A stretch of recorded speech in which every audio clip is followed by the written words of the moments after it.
안녕하십니까. CJB 8시 뉴스 시작합니다. 청주 도심을 통과하는 충청권 광역철도가 이르면 2028년 공사에 들어갈 것으로 보입니다. 한국개발연구원 KDI가 민자 사업으로 추진되는 가칭 CTX 사업의 수익성을 인정한 겁니다. 만약 CTX가 완공될 경우 충북도청에서 오송역까지 지하철을 통해 13분 만에 접근이 가능해집니다. 이태영 기자입니다. 충청권 광역급행철도 CTX 사업이 KDI의 민자적격성 조사를 통과했습니다. 이 사업은 대전 정부청사와 세종 정부청사, 오송역, 청주국제공항을 잇는 전체 64.4km 구간에 수도권 급행철도와 같은 열차를 놓는 겁니다. 특히 민자적격성 조사를 통과했다는 건 사업의 수익성이 증명됐다는 뜻으로 사실상 사업 추진이 확정됐다는 것과 크게 다르지 않습니다. 청주, 대전, 세종, 천안, 요 충청권 메가시티에 다 30분 간격으로 단축이 되기 때문에 충청시대를 개막하는 굉장히 중요한 철도 사업이다 이렇게 볼 수 있겠고요. CTX가 완공되면 오송역에서 청주공항 사이 구간은 청주 도심을 지나게 됩니다. 현재로서는 사직대로를 지나게 될 가능성이 높은 가운데 이 경우 도청을 기준으로 오송역까지는 약 13분, 세종 청사까지는 31분, 대전 정부청사도 45분 만에 접근이 가능해질 것으로 예측되고 있습니다. 현재 추정되는 전체 사업비는 5조 1,135억 원. 민자 사업으로 추진되는 만큼 사업비의 최소 50%는 사업자가 책임지고 나머지 절반에 대해서는 국가와 자치단체가 7대3의 비율로 나눠 부담하게 됩니다. 내년도 사업자 선정을 시작으로 협약과 설계를 거쳐 충북도는 이르면 오는 2028년 착공이 가능할 것으로 전망했습니다. 기본적인 그 사직대로 그런 거 어느 정도 돼 있는 상황이고요. 그게 크게 바뀔 것 같지는 않고 이제 앞으로 바뀔 건 여기 어디가 생기고 뭐 약간의 파인 튜닝이 있을 수는 있겠죠. 하지만 큰 축 자체는 이미 아시는 대로 갈 가능성이 크다고 생각합니다. CTX의 목표 완공 시점은 2034년. 청주의 지하철 시대를 넘어 30분대 충청권 초광역 생활권도 가능해질 것으로 기대되고 있습니다. CJB 이태현입니다. 정부의 농어촌 기본소득 시범사업 대상 지역에서 충북이 제외되며 반발이 커지는 가운데 더불어민주당 이광희 의원이 송미령 농림축산식품부 장관을 만나 충북 지역의 추가 선정을 요구했습니다. 이 의원은 송 장관을 만나 충북 홀대론에 대한 지역 정서를 전하며 1차 심사를 통과한 옥천군의 농어촌 기본소득 사업 추가 선정 당위성을 설명했다고 밝혔습니다. 이에 대해 송 장관도 사업 대상 지역 확대 등 긍정적인 검토 의사를 전달한 것으로 알려졌습니다. 오송 참사 국정조사에서 위증한 혐의로 고발된 김영환 지사가 오늘 서울 영등포 경찰서에 출석했습니다. 앞서 김 지사는 지난달 오송 참사 국정조사 기관 보고에서 참사 당시 현장을 비추는 CCTV를 보고 있었다. 10곳 이상 전화해 재난 상황을 점검했다는 발언을 했고 민주당 의원들은 이 진술이 거짓이라고 판단해 김 지사를 경찰에 고발했습니다. 이에 대해 김 지사는 최근 기자간담회에서 자신이 그렇게 했다는 게 아니라 충청북도 관계자들이 함께하고 있었다는 말이었다며 경찰 조사를 마친 뒤에는 위증 고발은 명백한 정치 탄압이라고 말했습니다. 오늘 오전 청주시 내수읍의 한 공사 현장에서 일용직 근로자 1명이 나무에 깔려 숨졌습니다. 고용노동부는 산업안전보건법과 중대재해처벌법 위반 여부와 함께 정확한 사고 원인을 조사하고 있습니다. 이황 기자입니다. 큰 충격이 있었던 듯 초록색 이파리가 땅 곳곳에 박혀 있습니다. 나무를 옮기기 위해 매단 끈은 여전히 얼기설기 엉켜 있습니다. 오늘 오전 10시 30분쯤 70대 일용직 근로자가 나무에 깔려 숨진 현장입니다. 사고 당시 이곳 내수 국공장에서는 사로를 3개에서 4개로 늘리는 작업이 한창이었습니다. A씨는 이 나무를 옮기던 중 변을 당한 것으로 알려졌습니다. 20m 길이의 나무를 끈으로 매달고 굴삭기로 들어올리는 과정에서 매듭이 풀리면서 바로 밑에서 작업하던 A씨를 덮친 겁니다. A씨는 사고 발생 30여 분 만에 심정지 상태로 병원에 옮겨졌지만 결국 숨졌습니다. 나무를 치웠고 그 다치신 분 들어서 약간 좀 의식은 있었을 것 같아요. 그리고 오고 나서 당시 현장엔 관리 감독자가 상주하면서 안전모 등 안전장구 착용을 감독했던 것으로 알려졌습니다. 공사 현장에서도 그런 안전 장비라든가 그런 장구들이 잘 착용이 됐었나요? 네, 개인 보호구는 다 착용하고 있었습니다. 노동당국은 동료 근로자 등의 진술 등을 토대로 법규 위반 여부를 조사하고 있습니다. 사고 당시에 안전조치가 제대로 이루어졌었는지를 산업안전보건법이나 산업안전보건법이나 중대재해처벌법에서 나와 있는 관련 규정을 준수했는지를 볼 예정이 있습니다. 또 사업장에 작업 중지 명령을 내리고 경찰과 함께 정확한 사고 원인을 조사하고 있습니다. CJB 이환입니다. 대학 수학능력 시험이 9일 앞으로 다가왔습니다. 올해 입시는 수험생이 늘고 최저 등급 맞추기도 어려워져 변수가 많은데요.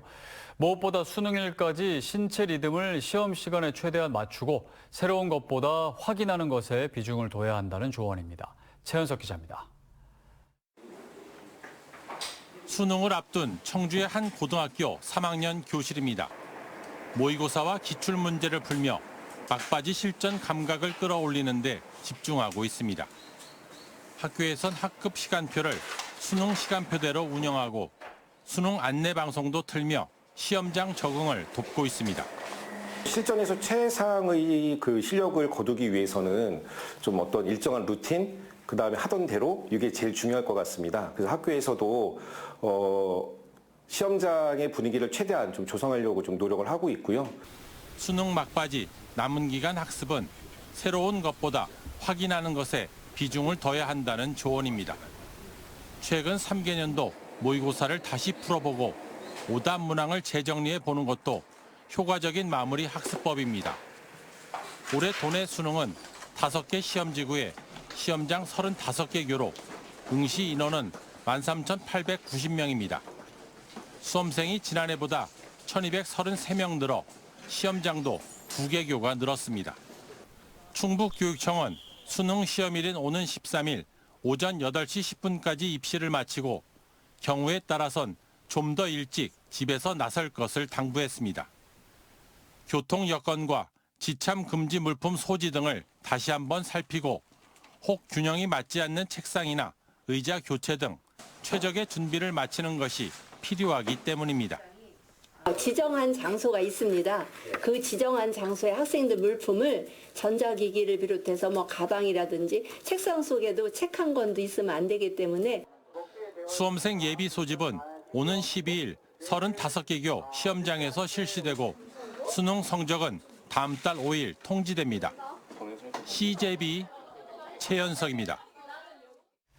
최근 논란을 빚고 있는 제천 경유 초고압 송전선로 건설 사업과 관련해 제천시 의회가 제천시를 강도 높게 질타했습니다. 제천시가 무려 34차례나 업무 보고를 받고도 늑장 대응으로 일관해 사태를 키웠다는 지적입니다. 이윤영 기자의 보도입니다. 제천시 의회 임시회 본회의. 제천시장을 향한 날카로운 질문이 쏟아집니다. 제천시 담당 부서가 지난해 7월부터 최근까지 무려 34건의 송전선로 제천 경과에 따른 업무 보고를 했지만 제천시가 무대응으로 일관해왔고 특히 지난 6월 10일에는 제천 북부 지역을 경과할 가능성이 많아 대처에 어려움이 많음. 이틀 뒤에 또다시 제천시가 경과구역에 포함될 가능성이 높다라는 경고가 이어졌다는 겁니다. 급기야 9월에는 제천시 봉양읍과 송학면, 백운면, 그리고 모산동까지 후보 경과구역에 포함됐고 결국 한전으로부터 신평창에서 신원주 최적 경과대역은 도출 완료되어 재조정은 어렵다는 보고를 받고도 제대로 된 대응을 하지 못했다고 질타했습니다. 2023년 5월부터 2024년 7월 시장님이 최초 인지하기까지 몰랐다는 것으로 우리가 넘어갔었습니다. 그럼 알게 된 이후에 과연 제천시는 어떤 행정을 했습니까? 뭘 몰라요, 이런 파울이 제가. 일어날 때까지 시장님은 무엇을 하셨습니까? 이에 대해 김창규 시장은 정략적 침소 봉대라며 강하게 반박했습니다. 이거를 가지고 제가 아전인수, 침소봉대라고 표현을 드리고 싶어요. 한전이 송전선로 경과대역을 도출한 것은 9월 초이며 제천시는 그동안 수시로 회의하고 대응했지만 한전이 반칙을 저질렀다는 주장입니다. 의결 절차가 있어야 됩니다.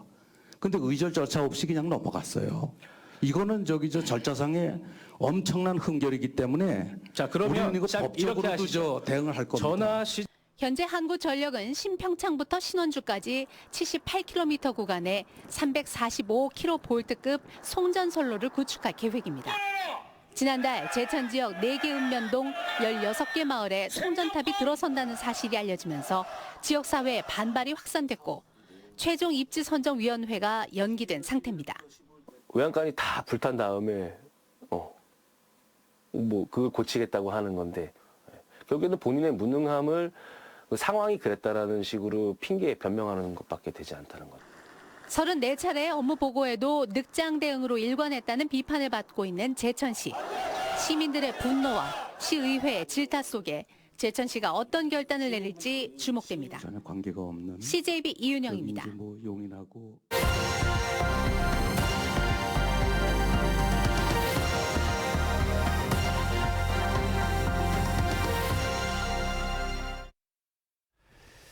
암 환자들의 수도권 원정 진료, 어제 오늘의 이야기가 아닙니다. 갈수록 수도권 의료 블랙홀이 거센 가운데 꿈의 치료법이라고 불리는 중입자 가속기가 곧 부산에 들어올 예정인데 이어 양성자 치료법도 곧 도입하기로 했습니다. KNN 조진욱 기자입니다. 부산에서 5살 아이를 키우는 A씨는 최근 병원에 갔다가 하늘이 무너졌습니다. 아이가 소아 뇌종양 판정을 받은 건데 정밀 치료가 필요하다 보니 지역이 아닌 수도권에서 원정 치료를 받고 있습니다. 이처럼 지역의 방사선 치료가 필요한 소아암 환자는 매년 300명 정도로 추산됩니다. 최근 10년 동안 국내 암 환자 수는 2배 가까이 늘었습니다. 하지만 첨단 치료기기는 모두 수도권에 몰려 있어서 암 환자들은 어쩔 수 없이 수도권으로 원정 치료를 떠나고 있습니다. 소아암 방사선 치료 같은 경우에는 저희가 웬만하면 양성자 치료를 권해드리는데 90% 이상이 지금 수도권으로 올라가서 치료를 받고 있는 상황입니다. 이른바 수도권 의료 블랙홀에 대응해 지역에선 최첨단 암 치료기기를 한데 모으는 암 치료 허브 구축에 나섭니다. 먼저 서울에 하나뿐인 꿈의 암 치료기기 중입자 가속기가 오는 2027년부터 동남권 원자력 의학원에서 본격적인 가동에 들어갑니다. 기존 X선 치료보다 확실히 좋은 것은 맞고 내년 이제 6월 정도에는 장비 설치가 완료가 되고 여기에 소아암 등 예민한 부위 암 치료에 효과적인 양성자 치료도 도입됩니다. 이 역시 서울에 단 2곳만 운영하고 있습니다. 결과적으로 중입자와 양성자 두 치료법을 모두 갖추는 건 동남권 의학원이 전국 첫 사례가 되는 셈입니다. 시신경이라든지 뇌관이라든지 아주 예민하고 중요한 부위는 중입자의 그 강력한 힘으로 하기에는 손상이 많이 갈 우려가 있습니다. 서로 상승 효과를 낼 수 있는 그런 치료법입니다. 다만 양성자 치료 사업비 2,500억 원을 어떻게 확보할지가 미지수인데 부산시는 국비 확보가 충분히 가능할 것으로 보고 있습니다. 입자 치료를 원하는 분들은 우리 부산에 와서 머물면서 암 치료를 받을 수 있는 기회가 생기는 것이죠. 양성자 치료센터도 빨리 서두는 것이 바람직하다는 게 정부의 의견이기도 합니다. 전국에서 암 사망률이 가장 높은 부산이 이제 전국 암 치료 1번지가 되어가고 있습니다. KNN 조준욱입니다.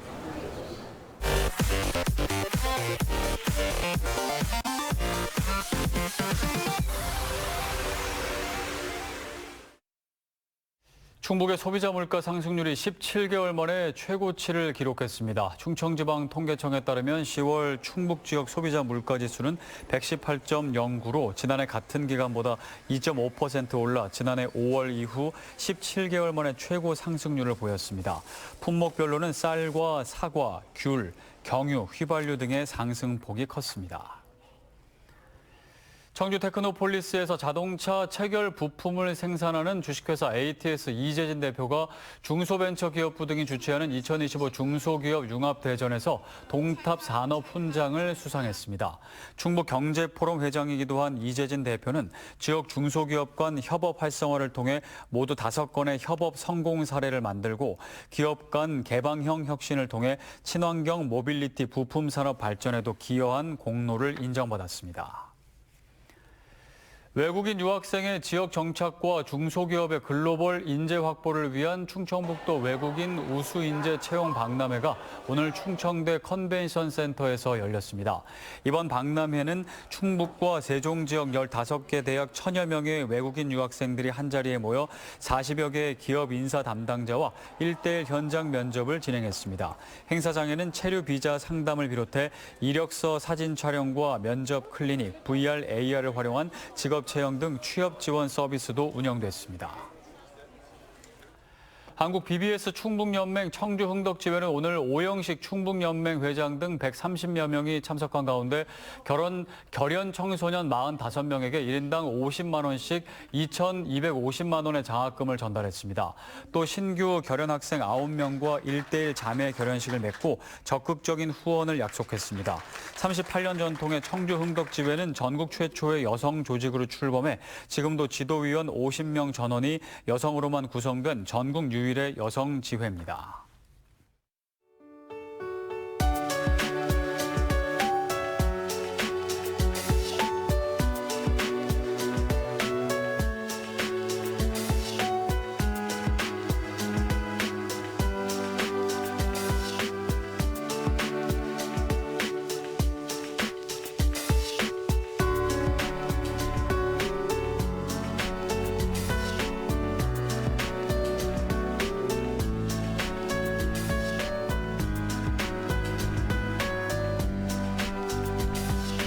이상으로 CJB 8시 뉴스를 모두 마칩니다. 함께해 주신 여러분 고맙습니다.